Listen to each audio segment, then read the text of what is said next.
Gracias por continuar con nosotros en Gilberto Brenis Live. Y bueno, vamos a platicar ahora de un tema interesante, sobre todo para todas las personas que utilizamos lentes. Créanme que esto les va a llamar la atención porque vamos a hablar del Femto LASIK. ¿En qué consiste, mi querido Fernando Hernández Miranda? Saludo con mucho gusto. ¿Cómo estás? Qué gusto verte. Hola Gilberto, buenas tardes. Muy bien, gracias por la invitación. Y Oye, bueno, la verdad es que este sistema me llama la atención porque en otras ocasiones hemos escuchado hablar sobre todo de este famoso LASIK, ¿no? Que es a través del láser componer lo que tengamos mal en los ojos, ¿correcto? sí, o sea, es una técnica para corregir miopía, hipermetropía, astigmatismo y en algunos casos muy seleccionados, vista cansada.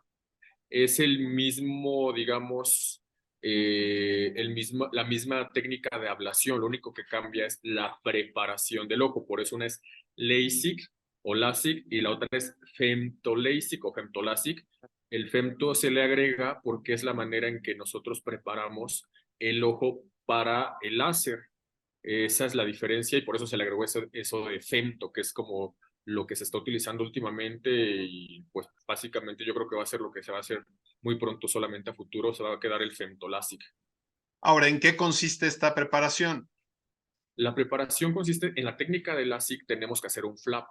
Ese flap normalmente lo hacemos con un microqueratomo. El microqueratomo es un aparato especial que tiene un sistema de vacío y es un anillo que se pega al ojo por el cual va a pasar encima de la córnea una navaja y nos va a hacer cortes a diferentes grosores. Normalmente son entre 100, 120, 140 micras. No se recomienda ni menos de eso ni más de eso. Entonces, en el LASIK, esta navaja es la que está ahorita ya quedándose en desuso, por así decirlo. Lo que viene ahora es la preparación del ojo, a hacerlo a través de láser de femtosegundos. En lugar de ocupar una navaja que puede tener sus riesgos y tiene una curva también de aprendizaje más amplia, el microqueratomo, en el caso del femtolásic, es menos traumático porque es más rápido, es una fotodisrupción, es una luz que por medio de calor va a hacer el LASIK.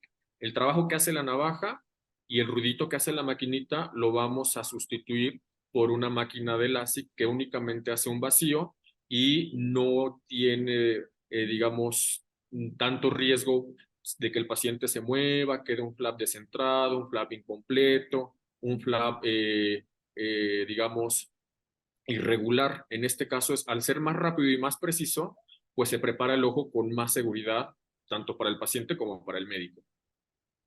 Entonces, digamos que los resultados, aquí la ayuda es hacia el paciente, quiero entender, ¿no? Por la manera en que se realiza este sistema y digamos que el tiempo en el que se hace el procedimiento y el tiempo de recuperación son los mismos o son mejores, son más cortos.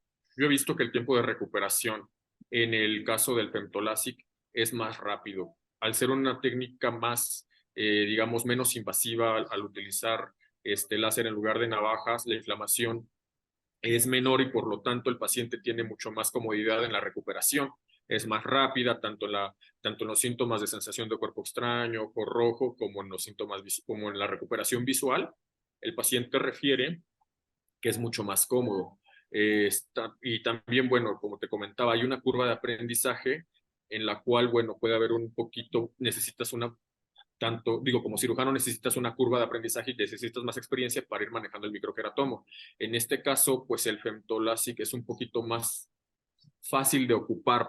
Sí tiene ahí obviamente tiene ahí sus indicaciones y son los mismos criterios de selección del paciente, no cambian esos criterios, pero sí es más cómodo para el paciente y más fácil de usar para el cirujano. Ahora, ¿de qué depende de el que se utilice un sistema o el otro? ¿Tú se lo recomiendas al paciente o está disponible los dos y a lo mejor el paciente es el que elige cuál quiere? Mira, poco a poco ha ido sustituyendo el femtolásic al microqueratomo, pero no es digamos, una técnica que esté disponible en todos lados. No es una técnica que tampoco cubran todos los seguros. Hay pacientes que se operan por seguro y hay pacientes particulares que pues también pueden tener acceso, pero hay que programarlos porque no en todos lados hay esta digamos, tecnología, ¿no? Pero si el paciente tiene acceso a este tipo de tratamiento, yo lo recomiendo más que el LASIK. Por En la, cuanto en cuanto a costo, es más alto. claro, sí, obviamente, cuando hay algo nuevo, ya sabes, pues los precios aumentan por los insumos. Al momento que nosotros como cirujanos programamos una técnica con femtosegundos, se aumentan los costos para el paciente porque se utilizan unas interfaces. Esas interfaces digamos, en algunas máquinas de femtosegundos se utiliza una interfase para los dos ojos y hay otras que vienen, una para el derecho y otra para el izquierdo, pero al final, pues cualquiera de las dos sí aumenta un poco, como un 20%, 30% los costos para el paciente de esta técnica. Oye, y algo que me llama la atención, me decías que se puede utilizar en determinadas enfermedades, pero que había ciertos casos en específico, no recuerdo de cuál me dijiste. ¿De qué depende que sí se puede usar o no se puede usar? Depende de los criterios que habíamos comentado anteriormente, que es el grosor de la córnea, la cantidad de graduación que se va a tratar en el paciente. En este caso, bueno, sí se puede usar tanto para hipermétropes como para miopes, como para astigmatismos, pero depende de la cantidad de dioptrías que tenga el paciente. La facilidad del femto es que nosotros podemos irnos incluso a flaps menores de 100 micras. Hay flaps de 80 micras, 90 micras, pero sin el riesgo de manipular un flap tan delgadito con una navaja. Por eso aumenta, digamos, la seguridad de la cirugía.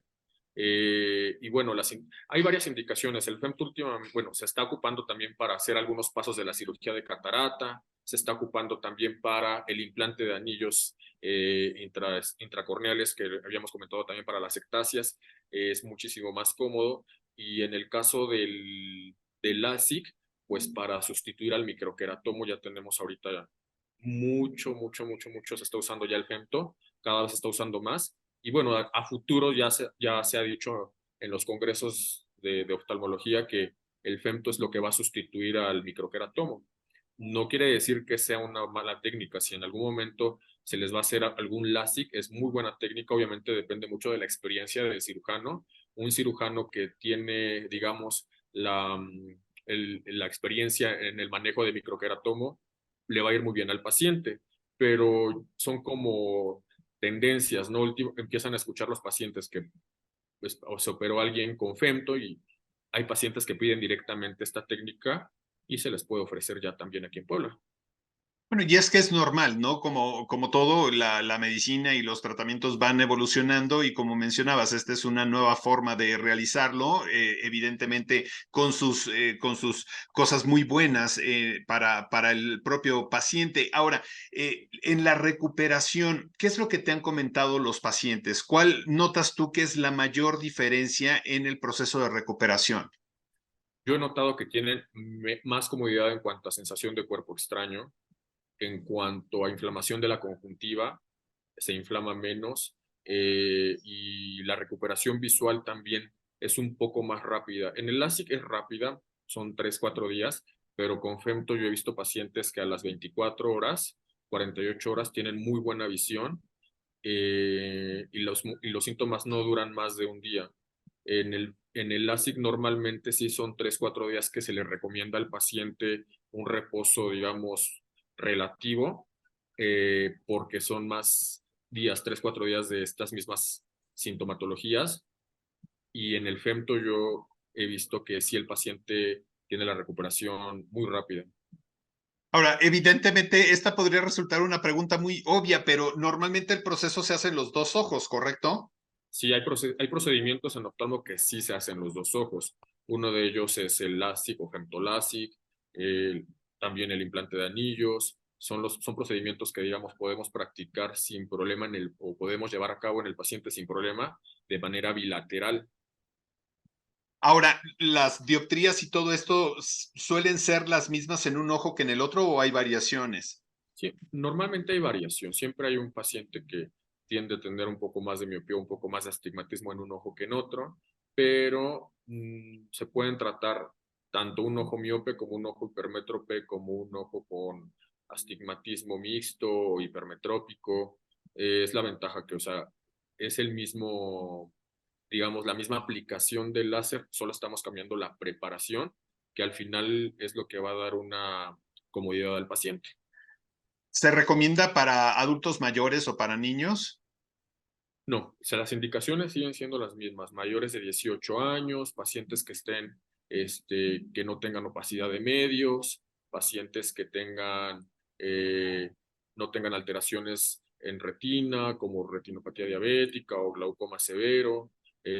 Son las mismas indicaciones. Es un LASIK, pero solo estamos cambiando la preparación del ojo, entonces los criterios siguen siendo iguales. Eh, Mayores de 18, porque ya sabemos que ya no van a tener tantos cambios refractivos, en pacientes que no tengan alguna alteración de fondo de ojo, opacidad de medios, porque también ya hemos comentado que son los pacientes que van a tener mejor pronóstico visual. ¿Hay, Pero hay algún tipo de riesgo, Fer? la verdad es mínimo, solamente que el paciente sea muy nervioso y que se llegue a mover o llegue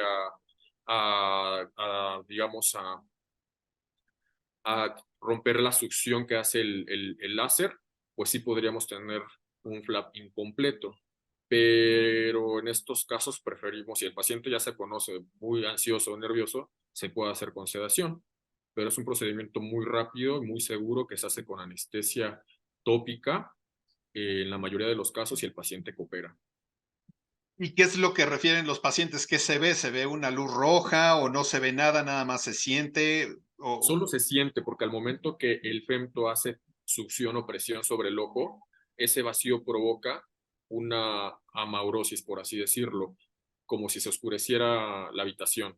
Pero son 30 segundos, 40 segundos. En el momento en que el láser termina el trabajo, se rompe el vacío y el paciente vuelve a recuperar su visión. ¿Y se hace primero un ojo y después el otro o es ataque a ambos ojos a la vez? Se hace un ojo y terminando un ojo, que son 3 4 minutos, se prepara el otro ojo y luego de ahí el paciente se le aplica el láser excimer con los diferentes, digamos, plataformas que tenemos de láser excimer. Recomendaciones para después del procedimiento, ¿qué se les dice a los pacientes? Primero, no tallarse una semana para que no intervenir en la cicatrización del flap. Segundo, aplicarse medicamentos antibiótico tópico, antiinflamatorio tópico de 15 a 20 días y mucho lubricante. Y la comodidad es mucho, digamos, superior a otras técnicas. Claro, evidentemente esfuerzos y ejercicio y todo eso, no, ¿verdad? Pueden subir escaleras, bajar escaleras, baño normal, solo que sí, yo sí, en lo personal, yo sí los dejo parchados 24 horas con unos parches oculares para evitar la tentación de que se vayan a tallar el ojo o dormido se les olvida y pueden de repente empezarse a molestar inconscientemente. Entonces, los dejo yo normalmente con parche ocular 24 horas y después con lentes oscuros o gafas para la primera semana durante el día. Eso es importante porque muchas veces hay personas muy intrépidas que dicen, ay, voy, me hago el procedimiento y me regreso manejando a la casa. Pues evidentemente tienen que ir con alguien y eso es importante que lo sepan porque sí me ha tocado en un par de ocasiones que personas piensan que pueden ir a hacerse el procedimiento y que no necesitan decirle a nadie. No, lo recomendable es no arriesgarnos. Podrían manejar, pero no es lo recomendable. Por algún movimiento brusco que pueda ser necesario, al momento de ir manejando, se puede complicar ahí el paciente. Entonces, lo ideal es mejor un reposo de 24 horas y ya después reposo relativo. Muy bien. Oye, pues muchísimas gracias, Fer, por toda la información. Como siempre, nos mantienes a la vanguardia de lo que sucede en este mundo y es importante saberlo para que así, cuando nos lo digan, pues sepamos que ya lo escuchamos o que ya sabemos de su existencia. Fer, si queremos consultarte, ¿dónde te encontramos? Mira, pueden, tanto en Ciudad de México como en Ciudad de Puebla, pueden agendar cita al 55 22 03 71 14 y con gusto podemos hacerles una valoración para cirugía refractiva y el que desee técnica femtolásic, tenemos nosotros la disponibilidad. Perfecto. Oye, pues muchísimas gracias, Fer. Te mando un abrazo. Igualmente, gracias por la invitación. Hasta luego. A todos ustedes, gracias por habernos acompañado en una emisión más de Gilberto Brenis Live. Nos vemos mañana muy puntuales, 3:30 de la tarde.